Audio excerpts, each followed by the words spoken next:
Olá, tudo bem? Está começando o Agora Agro e você vai ver na edição de hoje. Oferta de boiadas está restrita e com isso o mercado está firme. Lento escoamento de couro bovino não deixa espaço para que haja retomada de preços. Ministra da Agricultura encerra a agenda de compromissos no exterior com saldo positivo. Você vai conhecer uma fazenda com apenas 200 hectares de pasto, tem um pouco mais de 1.000 cabeças e consegue ser lucrativa. E vamos falar também sobre um tema muito interessante que é ligado ao comportamento humano. O Agora Agro já está no ar.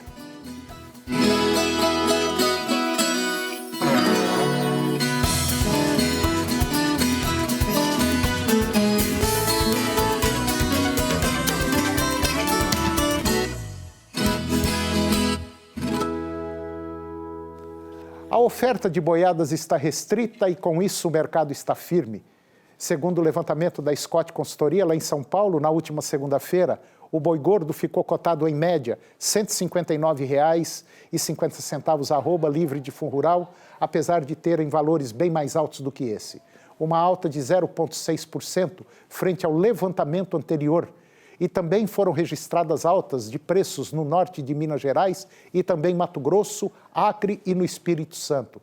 O destaque foi para o Acre, cujo preço do boi teve alta de 1,5% na comparação do dia a dia. Lá no Acre, a arroba de um macho terminado está na casa de R$ 133 a prazo livre de fundo rural com tendência de alta. De maneira geral, o mercado segue aquecido e tudo indica que os preços da arroba do boi gordo estarão melhores em patamares agora nos próximos dias.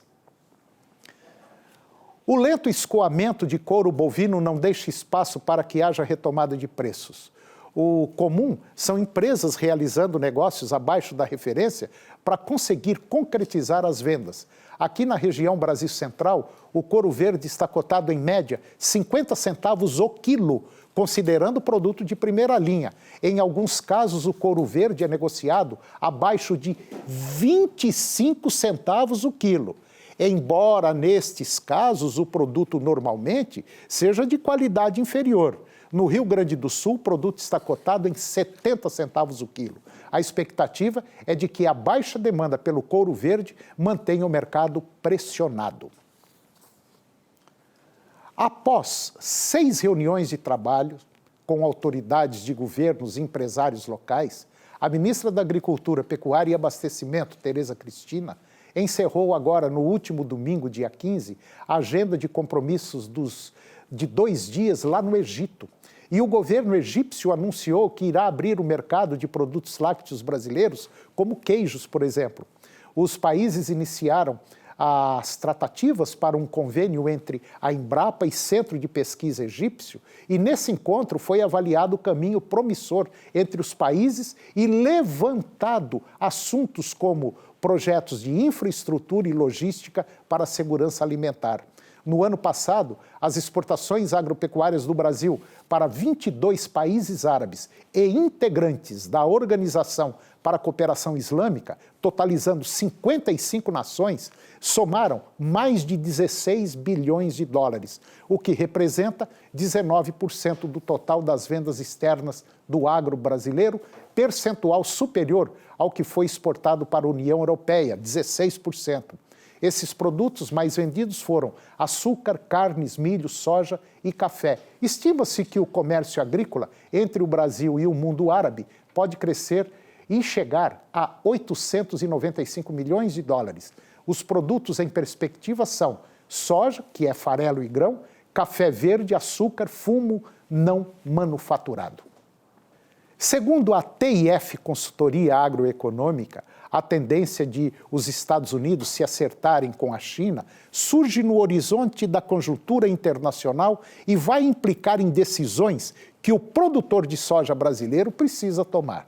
Apenas essa semana, o gigante asiático comprou um total de aproximadamente 1.500.000 toneladas, como um gesto de boa vontade, mas absolutamente insuficiente para reduzir os altíssimos estoques finais de 27 milhões de toneladas, mais que o dobro da safra anterior.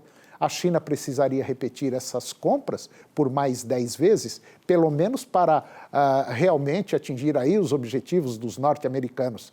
Para a TIF Consultoria Agroeconômica, o mercado vai avançar à medida que forem colocadas ordens concretas, como as destas semanas. Se isto não voltar a acontecer, o mercado volta a andar de lado ou até cair novamente. Já para o agricultor brasileiro, ele precisa tomar duas decisões importantes. Primeiro, sobre a soja que tem disponível para decidir se vende ou não.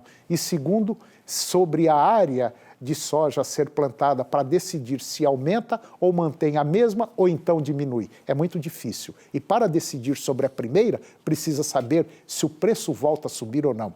E para decidir sobre a segunda, precisa saber se a China vai comprar soja brasileira no próximo ano. E depois do intervalo, você vai conhecer uma fazenda com apenas 200 hectares de pasto. Ela abriga um pouco mais de 1.000 cabeças e consegue ser lucrativa. E vamos falar também sobre um tema muito interessante ligado ao comportamento humano. É um minuto só, eu volto já.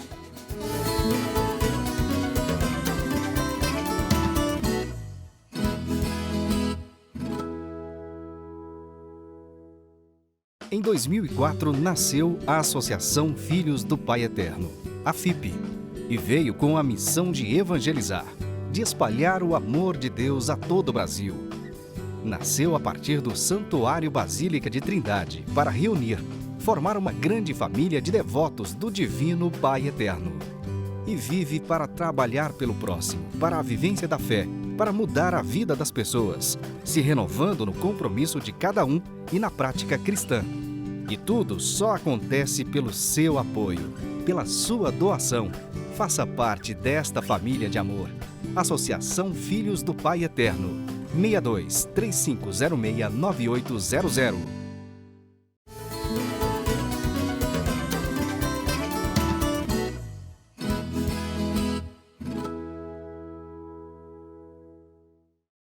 Eu conheci, e eu fui agora a uma fazenda, que ela tem apenas 200 hectares de pasto. E ela tem, né, lá dentro 1.200 cabeças de bovinos, e os resultados são surpreendentes no que diz respeito à lucratividade. Confira. Eu estou na Fazenda São Joaquim, no município de Jandaia, no estado de Goiás, e nós vamos falar hoje, nós vamos mostrar para você o que é uma fazenda altamente produtiva e lucrativa na pecuária de corte. Essa fazenda aqui, ela conta hoje por volta de 1.200 a 1.300 cabeças. Aqui nessa fazenda, é uma fazenda grande, de apenas 200 hectares de pasto. E eu estou aqui com o Gustavo ele é veterinário e ele é o diretor daqui da fazenda. E o trabalho que ele faz é um trabalho que chama muita atenção. Uma fazenda de 200 hectares com mais de 1.200 cabeças. É isso aí, Gustavo? É isso aí. E aqui nós temos, para ser exato, 1.233 animais, hoje fêmeas. Nós estamos com recria e engorda de fêmeas. E como é que é feito esse trabalho aqui? Porque é um trabalho minucioso, vocês têm uma renda razoável, uma renda quase próximo à lavoura de soja, né? O que a gente controla bastante, além da taxa de lotação, que vocês puderam observar, nós controlamos o tripé: desembolso cabeça-mês, taxa de lotação e ganho médio diário individual. Então, nosso foco é nisso aí, nós controlamos esse tripé para a gente obter o resultado financeiro almejado. Essa é a Fazenda São Joaquim, onde nós trabalhamos com 6 módulos de pastejo intensivo e uma área onde nós utilizamos ela menos intensivo e com utilização para efeito pulmão, onde se começou a faltar comida aqui por algum motivo, nós temos uma área de escape. Mas não significa que essa área aqui também trabalhe sem gado, nós trabalhamos gado com ele. Nós trabalhamos 3 módulos com 8 pastos de lotação rotacionada, 2 módulos com lotação alternada e um módulo com 4 piquetes. O que significa esse alternada, essa lotação alternada? Alternada é muito simples, Antônio. Eu tenho gado neste pasto e tenho um outro pasto descansando. Muito comum nas propriedades e muito fácil de implementação. Então nós avaliamos também a lotação e o desempenho nesse modelo de pastejo. Agora, qual a variedade de capim que vocês utilizam? Essa propriedade aqui são 200 hectares, nós tínhamos 4 divisões. Trabalhávamos com 300 animais na recria, correto? Quando nós resolvemos intensificar a propriedade, nós tínhamos 2 variedades de capim. Braquiária brisanta, na grande maioria, e nessa área específica, o Braquiária MG5. Como foi uma área que foi recuperada, não teve reforma de pasto, hoje nós temos essas gramíneas, Braquiária brisanta e nesse módulo específico, Braquiária MG5. Hoje, nós estamos com 1.236 novilhas com peso médio de 305 quilos. Se nós fizermos a conta, vai dar próximo de 4 UA por hectare. Essa fazenda, hoje nós trabalhamos ela com visão de empresa. De que maneira? Nós fazemos um orçamento. Cada módulo desse que vocês estão vendo aqui, nós definimos a lotação que nós vamos trabalhar e a adubação que nós precisamos trabalhar para obter aquela lotação. Ou seja, nós temos um orçamento para essa fazenda. E baseado nesse orçamento, nós colocamos uma meta de ganho real por hectare. E esse ano nós estamos planejando um ganho, a nossa meta é R$ 1.500 por hectare. E para obter esse ganho, com o rebanho que a gente está aqui hoje, de novembro a abril, nós precisamos de um ganho mínimo por cabeça, por animal, de 800 gramas. O que eu observo muito é que hoje a gente vê nesses grupos de WhatsApp muita gente reclamando do preço da arroba e não está dando, está dando muito prejuízo. Mas o contrário aqui de vocês, né? Vocês estão tendo lucro. O que a gente observa muito na pecuária hoje, você vê muito falar sobre taxa de lotação. Eu estou trabalhando com 5 UA por hectare, 10 UA por hectare. Esse número por si só não diz muito. Eu quero entender o resultado financeiro disso. Por isso, da importância da gente observar outros parâmetros. Porque o custo maior hoje na propriedade é o animal, cerca de 80% do custo. E eu preciso que faça com que esse animal desempenhe. Aí é onde eu coloquei no tripé o ganho médio individual. Porque às vezes eu trabalho com a lotação alta, mas um desempenho individual baixo. Há outro exemplo também onde eu trabalho com a lotação alta, um desempenho individual alto, porém o desembolso cabeça-mês é muito alto, o que come aí meu resultado financeiro. Bom, vocês vêm obtendo um resultado, financeiramente falando, um resultado positivo. Vocês fizeram um investimento aqui na casa de em torno de 500 a 550 mil reais, né? Positivo. Isso significa dizer que dá algo por volta aí de 15 a 16 mil por hectare. Quando eu falo investimento, foi pasto, foi cerca, foi estrada, enfim, muita coisa. Tratores, e isso fica caro. Quando você fala 500 e tantos mil reais, realmente é caro. Só que quando você dilui, ele fica razoável para quem está investindo. E tem um outro detalhe, todo esse investimento basicamente está quase se pagando nesses últimos 2 anos, né? É isso aí. Essa fazenda era uma fazenda que nós trabalhávamos com 300 animais em recria e nós tínhamos uma receita algo em torno de 100, 120 reais por hectare ano. Correto? Fizemos uma análise, um investimento de 560 mil reais em infraestrutura e hoje eu posso dizer que no primeiro ano nós amortizamos praticamente 50% do investimento, pois nós obtivemos aqui no primeiro ano de trabalho R$ 1.520 por hectare de receita líquida. É bom a gente lembrar mais uma vez, você que acompanha o TV Agro, o seguinte, que a média de lucratividade anual das fazendas brasileiras não passa de R$ 150 reais por hectare. É isso aí. Então nós podemos considerar, se eu usar como base o ano agrícola de 2017, onde nós tivemos essa receita de R$ 1.520 por hectare, essa fazenda aqui de 200 hectares equivale a uma fazenda de 2.000 hectares, que é uma fazenda já considerável.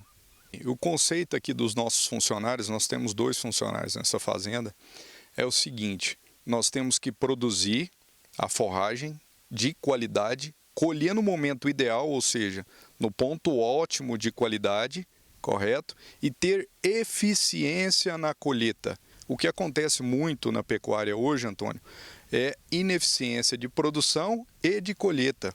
E aí nós temos resultados medíocres.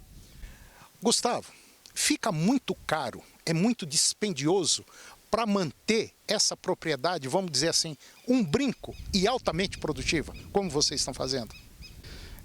Nós temos despesas, obviamente que temos, mas a nossa visão na propriedade é uma visão empresarial. Nós temos que colocar o insumo para a gente ter o retorno. Quando você vai plantar uma cultura de soja, que é bem comum a gente observar no dia a dia, você coloca R$3.000 por hectare para tirar dali 120 dias. Na pecuária a gente tem que começar a entender que nós precisamos investir para ter o retorno. Então tem investimento? Tem. É um investimento que nós temos o retorno no final da safra. Reclamar do preço da arroba faz sentido. Realmente o preço da arroba não está legal atualmente. Correto. Mas tem condição da pecuária dar lucro, não tem? Tem condição. O que nós temos que observar é o seguinte, alguns parâmetros. Nós falamos do tripé e outra coisa muito importante para a gente observar é o ágio da aquisição desses animais, certo? Nós falamos aqui que o maior custo de uma propriedade dessa aqui é o animal, corresponde a 70%, 80% do custo. Então, na hora de comprar, nós temos que observar qual ágio eu posso pagar e temos que nos policiar nisso. Se estiver fora do preço, recua e não compra. Comprou errado, a chance de corrigir dentro da fazenda é muito pequena. Bom, resumindo essa conversa nossa toda, significa dizer que para ter uma fazenda lucrativa, independente do tamanho, e para você que tem às vezes 200, 300, 500 hectares e acha que é uma chácara, não é não. Você tem uma fazenda altamente produtiva na sua mão. E na minha visão, eu acho que tem 3 coisas fundamentais para fazer uma empresa, uma fazenda lucrativa. Primeiro, planejamento. Segundo, planejamento. E terceiro, planejamento. E o quarto ponto, atitude, pegar e fazer. É isso aí. Nós temos grandes espaços, grandes vácuos aí de pecuária. Nós temos pecuária produzindo acima de R$1.000 por hectare e nós temos pecuária tomando prejuízo, ou pecuária, se a gente falar em média, trabalhando com R$70 por hectare.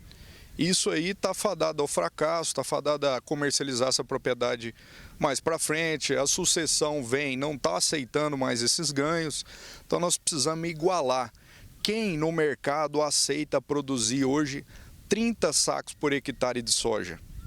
Se produzir 30, tchau e benção, a renda bacana.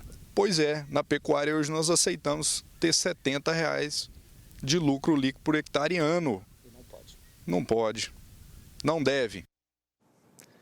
E depois do intervalo, nós vamos falar sobre comportamento, nós vamos falar sobre confiança. Um tema interessante que você não pode perder. É um minutinho só, eu volto já.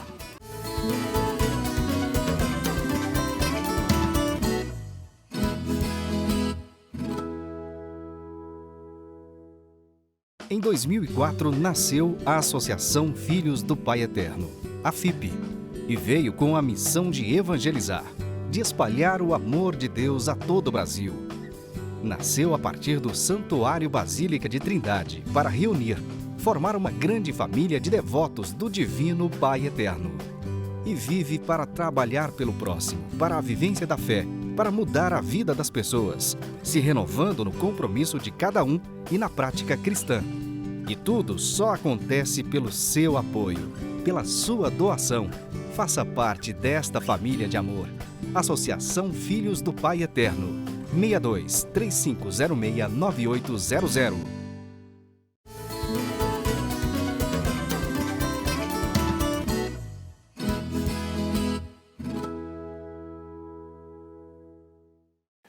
Eu vou conversar agora com a doutora Adriana Ferreira. A doutora Adriana ela é mestre em liderança e coach e ela também é doutoranda em desenvolvimento humano. E nós vamos falar de um tema interessante. Nós vamos falar sobre confiança. Confiança é um negócio muito sério. Confiança é tudo aquilo que faz dar certo ou dar errado. É tudo aquilo que vai para frente ou vai para trás. Isso é numa empresa, é numa fazenda, é na vida privada, enfim, seja lá aonde for. Se você não tiver confiança primeiro em você, nada feito, nada vai para frente. Você tem que ser uma pessoa altamente, eu não digo esclarecida, mas altamente confiante naquilo que você faz. Doutora Adriana, muito obrigado pela sua participação mais uma vez aqui no nosso programa. E eu tenho certeza que esse tema vai mexer com muita gente. É um tema que parece ser irrelevante, mas quando ele é colocado nas empresas, quando ele é colocado no dia a dia das pessoas, ele tem uma proporção, ele assume uma dimensão muito maior, inclusive de custo, Antônio, porque tem um custo quando a confiança é baixa e tem um custo muito grande quando essa confiança não é assumida e não é internalizada. Quer dizer, você se prepara para fazer uma coisa junto com 2, 3, 4 pessoas. Se um furar, se um ruir a corda, foi tudo para água abaixo. O prejuízo é de todo mundo. E é aí que entra a tal da responsabilidade. Confiança, responsabilidade e atitude. Se a gente partir para o meio rural, nós estamos vendo aí muita gente que tira leite, que produz carne, que não tem muita confiança naquilo que faz. Não, eu já estou fazendo isso há 20, 30 anos atrás e não é desse jeito, as coisas mudaram. Nós temos que acompanhar esse processo. Nós temos que acreditar que as coisas mudaram e mudaram muito rápido. E a gente tem que seguir. É claro, com muito pé no chão, com muita confiança, com muita tranquilidade, né, Adriana? E a confiança, ela é muito interessante porque, olha só, se eu tenho uma empresa e o nível de confiança é alto nessa empresa, eu tenho um custo mais baixo. A senhora trouxe até um material para isso, né? Trouxe um material para a gente poder visualizar. Só para poder entender isso aí, né? Isso. Então, assim, quando a confiança é baixa, você tem uma velocidade baixa e um custo altíssimo, Antônio. O custo fica muito alto dentro da empresa quando a confiança é baixa. Vou dar um exemplo. Depois do 11 de setembro, o que aconteceu com as pessoas? No mundo inteiro, o nível de segurança nos aeroportos aumentou muito. O custo dessa atividade aumentou muito dentro dos aeroportos. Então, tem mais segurança, tem mais equipamento. Tem mais gente trabalhando. Tem mais gente trabalhando. Por quê? Porque a desconfiança no processo, inclusive dos aeroportos, foi muito grande. Então, quando a confiança é baixa, seu custo aumenta. E aí a gente pode olhar para outras questões do dia a dia. Câmeras que são instaladas pelo poder público, nós mesmos, nas nossas casas, vamos aumentando o nível de segurança. Por quê? Nossa confiança é baixa. E aí vem a confiança nas políticas públicas, enfim. É complexo e é um tema que afeta a estrutura de empresas e das pessoas. É só você olhar, quanto mais confiança, a gente deixa o carro aberto. Tem cidades por aí que a gente deixa o carro aberto, a gente não exige tanto. Outras cidades, o carro tranca, você põe a tranca, você põe alarme, você põe arame e faz todo aquele sistema. Então, a confiança dentro das empresas e no dia a dia das pessoas se baixa, ela aumenta o custo e a velocidade no andamento dentro da empresa, na vida das pessoas, ela é muito baixa, porque eu tenho que verificar, eu tenho que controlar, eu tenho que criar um mecanismo, 2 mecanismos, às vezes 5 mecanismos para averiguar um trabalho. É verdade. A gente cansa muito, às vezes, pedindo para um, implorando para outro, suplicando para outro, para poder fazer um produto, um trabalho certo. E nem sempre isso acontece. A falta de compromisso, talvez, das pessoas, faz com que as coisas fiquem muito mais caras. É a mesma coisa você pegar seu carro, leva numa oficina, dá uma revisão geral para fazer uma viagem. Anda 100, 150 quilômetros, seu carro pifa. Caramba, olha o prejuízo que dá. Sim. Num lugar onde celular não pega, você às vezes com a esposa, com o filho, ou precisa de uma coisa urgente. É um problema muito sério, nós estamos fadados a isso. Então, é preciso que nós, vamos dizer assim, mudemos às vezes até o nosso comportamento. Porque se piorar para mim, pode ter certeza, piora para o outro também. Com certeza. É em cadeia a coisa. Todo mundo paga muito mais por um processo que poderia ser mais simples. E é sistêmico. Agora, pensa numa empresa familiar. Se uma empresa familiar, a confiança entre os membros da família, os diretores, as equipes, ela é alta, diminui o retrabalho, a produtividade aumenta, ou seja, os resultados são positivos. E eles se traduzem em comportamentos no dia a dia. Por exemplo, eu entrego um papel para você, você não vai ler o papel 2, 3, 4 vezes, porque você já confia em mim. Sim, então, é se eu tenho uma confiança alta, eu tenho uma velocidade de ações dentro da empresa e no comportamento das pessoas alto e um custo baixo. E hoje a gente não pode brincar com custo, não. O dinheiro hoje custa muito caro. Hoje nós temos que ter certeza absoluta do que nós estamos gastando e como estamos gastando. Porque eu fico observando muitas vezes, principalmente em cidades grandes, quando eu vejo uma greve de ônibus, uma greve de metrô, uma greve de trem, o tanto que as pessoas sofrem. E muita gente é dispensado, às vezes, por um patrão que não reconhece que o problema não foi do funcionário. São outras coisas. É a falta de confiança, às vezes, que nós temos até no meio político. Sim. Que esse deixa a gente, vamos dizer assim, numa sinuca muito grande, numa indecisão, numa indefinição muito grande. E é justamente o que está faltando no nosso país, é confiança. E a confiança se traduz em integridade. Antônia, a gente tem teste hoje para olhar o nível de confiança da empresa e saber se ela está com custo alto ou custo baixo. E a gente está falando de dinheiro, né? Quando a gente fala receita, lucratividade, quanto maior a confiança, o seu custo é baixo, o seu lucro é maior. Quanto menor a confiança, a velocidade que a sua empresa anda é menor e o seu custo é altíssimo. Não tem coisa pior do que você chegar num determinado local e falar assim, não, esse produto eu não quero não confio nele de jeito nenhum. Se o dono da empresa, se você ouvir aquilo que você faz, alguém falando uma frase como essa, não, isso aqui não presta não. Nossa, isso dói, machuca. O que é isso? É prejuízo, é alto custo. Você vai ter que mudar muito o seu comportamento, o seu jeito, para poder ser agradável de novo ou confiável de novo. E olha, que para você reverter um processo desse, é muito complicado e difícil. E aí, se a gente pensar em educação de berço, né, lá os pais nos ensinam a nós sermos confiáveis. E olha a que ponto nós chegamos que confiança hoje se traduz em custo elevado ou custo mais baixo para as empresas. É verdade. Nós precisamos resgatar isso, confiar no outro, né? Uhum. E não aquela confiança imatura, um vaso de cristal, se quebrou, não se recompõe mais. Confiança de adulto, postura de adulto. Se eu perdi a confiança, eu preciso reconquistar essa confiança. É muito mais difícil, mas é possível. Né? Claro Confiança ingênua é quando o pai chama e você se joga. Isso é uma confiança infantil. Confiança de adulto é quando você sabe que tem que recuperar muitas vezes esse relacionamento que foi abalado. É isso aí, doutora Adriana. Concordo com a senhora em gênero, número e grau. Doutora Adriana, mais uma vez, obrigado pela sua participação no nosso programa. Enriquece muito e espero a senhora mais vezes aqui. Okay? Eu quem agradeço. Obrigada. Obrigado. E o programa de hoje chegou ao fim e eu termino com a seguinte frase. Muitos dos fracassados são homens que não se deram conta do quão perto estavam do sucesso quando desistiram. Um grande abraço, que Deus nos abençoe e até o próximo programa.